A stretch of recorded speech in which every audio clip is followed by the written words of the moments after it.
We are headed to Rice Lake State Park. We got who's back there? James and Mara. We're almost there.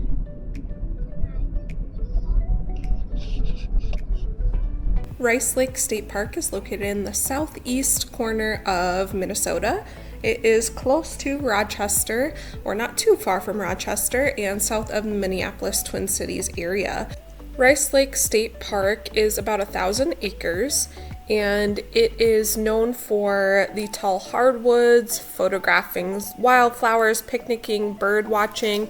It's also a major wetland, and of course has Rice Lake in it as well. There are about 5 miles of hiking trails. A majority of them are mowed grass, and then a few trails along the lake or through the woods, which are natural surface or wood chips.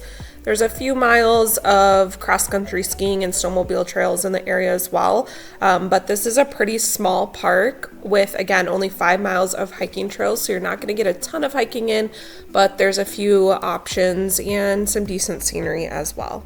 For the campground, there are 40 drive-in campground sites, 18 electric sites, and then there are 5 rustic campsites that are walk-in sites, and 4 cart-in sites.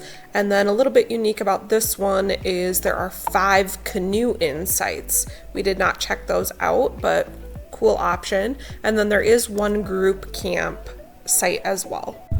Here is the drive headed to the entrance of Rice Lake State Park. It is pretty well marked, but not much scenery on the outside of the park here. But here we are driving in.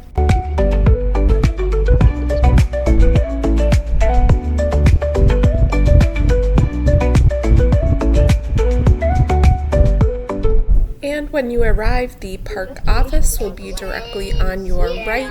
You can't miss it. She said it. Driving past the park office, the entrance to the campgrounds is going to be on the left. Driving in, it's pretty straightforward. Again, this is a small state park, so it's fairly easy to get around, and really just a one-way road system to figure out where your camp spot is. Now, for us, when we came, we were originally listed in a different site for our reservations, and they switched us to a site directly across from it because they are currently going under renovation, so all of their tent pads are being redone, and I think they had some storms come through, so they had a lot of trees that they were working on cleaning up, so we did get switched to a different site, but honestly we didn't mind. It was really identical to the one we originally had, and both were great options. So I'll show you our placement on the map in a second here.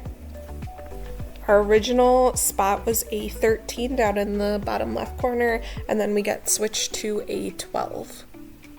The whole park is pretty shaded, which was nice. Lots of beautiful trees. Overall, really a lot of shady spots overall.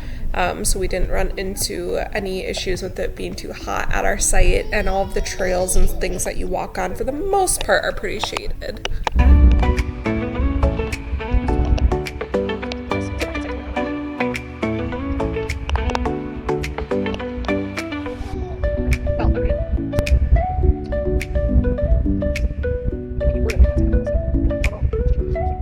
Here we are entering the non-electric site, so this is where we'll be staying. Here gives you a glimpse of just how shaded and nice they are. The sites aren't like super private, but nice options. So we were originally in site 13 across the way. That was our original site there. And you can see the tent pad needs to be redone and such. And then we are backing into the site they put us in, which was site A12.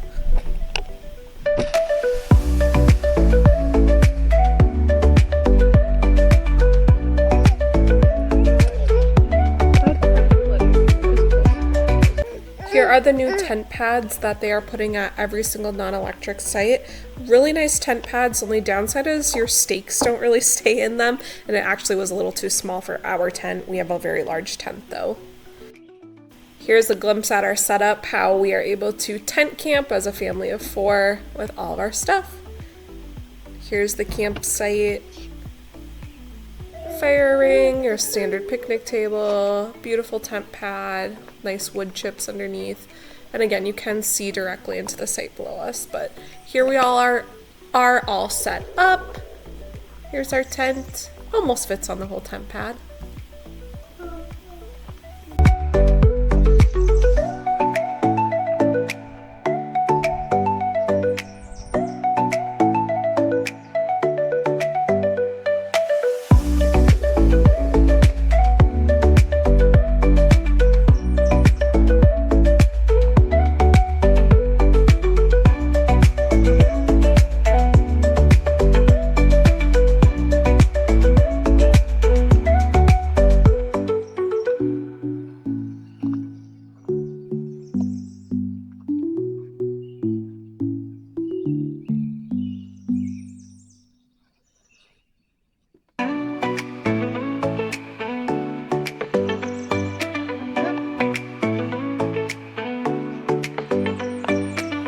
Here's a glimpse at the inside of our tent.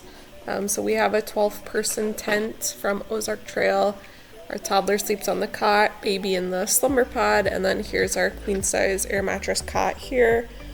We love our tent. It has a screen room. You can have all the screens down if you want, and then space for our bags and stuff. So here's our setup as a family of 4, tent camping. You can stand up in the whole tent. It's really easy to pop up, pop down. Really nice.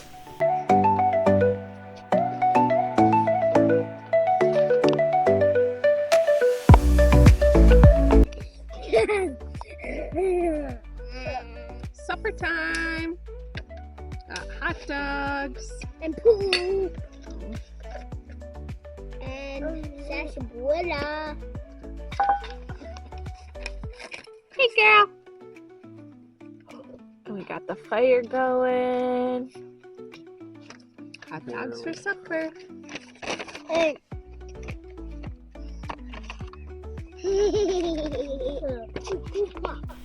Here is the entrance to one of the hiking paths. It starts directly from the campsites. The hiking trail is a lot like this, the mowed grass and then the natural clippings as well. This path that we followed went along Rice Lake, so it was a nice little hike, not strenuous at all, very flat, but some good views of the lake there. Easy to walk, a little muddy because it had just rained, but overall good. And then it brings you out to a few spots like this where you're walking in the open prairie, again mowed trails, but it was easy to navigate. If you had a stroller, you could probably use it as well. And then Rice Lake State Park has this really nice long dock that you can walk out to, fishing pier, or just hang out there. Overall, a good experience at Rice Lake State Park. Again, it's a very small state park, so if you're looking for a state park with lots to do, we wouldn't necessarily recommend this state park for that, but it was perfect for our family. Our kids were able to just run around and not worry about other people in the area. It was not busy at all. Nice bathroom facilities, friendly staff. So overall, it's a good state park to just go and get away. But again, if you're looking for like a little more action or lots to do, then probably not the state park for you. But we're glad we went and checked it off our list.